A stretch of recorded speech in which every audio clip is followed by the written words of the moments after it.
अस्सलाम वालेकुम। मेरा नाम डॉक्टर अदनान है और मेरा ताल्लुक़ नेचर हॉस्पिटल मुल्तान से है। जिस्म के अंदर जब कोलेस्ट्रॉल ज़्यादा होता है तो कुछ अलामात इब्तदाई होती हैं जो हमें वार्न करती हैं कि आपके जिस्म के अंदर कोलेस्ट्रॉल की जो मिक़दार है वो गड़बड़ कर रही है, तो इसलिए आपको एक्शन लेने की ज़रूरत है। इसी वीडियो आपके लिए बहुत ज़्यादा इंपॉर्टेंट है, तो तफ़सील से सुनिए और अगर ये अलामात हैं तो आपको इलाज की ज़रूरत है। सबसे पहले हम ज़ेंथिलाज़मा की बात करते हैं। ये बेसिकली धब्बे बन जाते हैं आँखों के इर्द-गिर्द, क्रीम कलर के, येलो कलर के। जब भी कोलेस्ट्रॉल ज़्यादा होगा वो जिस्म से बाहर यानी कि हमारी जल्द के ऊपर डिपॉज़िट हो जाएगा। ये सामने तस्वीर में आपको नज़र आ रहा है। दूसरे नंबर पे हम ब्लड विज़न, आँखों की जो बीनाई है वो कभी-कभी धुंधली हो जाती है या बाज़ औक़ात कुछ सेकंड के लिए हमें नज़र आना बंद हो जाता है। तीसरे नंबर पे है जी छाती में दर्द या दबाव। उसके बाद टाँगों में दर्द जिसको हम इंटरमिटेंट क्लॉडिकेशन कहते हैं, उसकी कैफ़ियत रहती है। क्या होता है जब आप चलते हैं, थोड़ा-सा काम करते हैं तो आपकी टाँगों में दर्द होता है, फिर ठीक हो गया, घंटा 2 घंटा फिर कभी दर्द हो गया।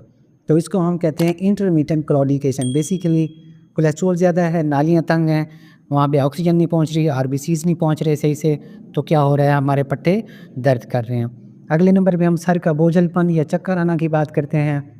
ये भी अलामत है कोलेस्ट्रॉल के ज़्यादा होने की। सांस का फूलना भी दबाव और साथ छाती में दर्द के साथ-साथ बाज़ औक़ात देखा जा सकता है, क्योंकि जो सप्लाई है बेसिकली कोलेस्ट्रॉल ज़्यादा होता है तो आरबीसीज़ की ऑक्सीजन कैरिंग कैपेसिटी कम हो जाती है। फिर हम थकान की बात करते हैं कि आप 7-8 घंटे सोने के बाद भी फ्रेश महसूस नहीं करते और अपने आप को थका-थका महसूस करते हैं। जल्द के ऊपर नीले और जामुनी कलर के धब्बे आना शुरू हो जाते हैं, वो भी एक सिम्पटम है हाई कोलेस्ट्रॉल की।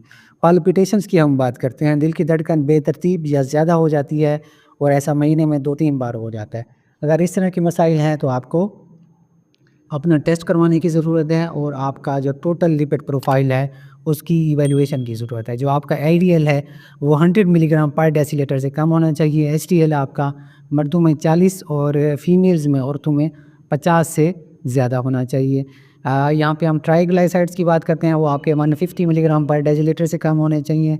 टोटल कोलेस्ट्रॉल 200 मिलीग्राम पर डेसीलीटर से कम होना चाहिए। अगर लैब आपकी वैल्यूज़ इनसे ऊपर नीचे हैं तो फिर ये परेशानी की बात है, उसके लिए आपको मशवरा करने की ज़रूरत है। हमारे 25 से 30 पेशेंट ऐसे हैं जो कोलेस्ट्रॉल के साथ हमारे पास आए थे और अब उनका जो रिकवरी है वो शुरू हो चुकी है, उनका कोलेस्ट्रॉल अब नॉर्मल हो चुका है।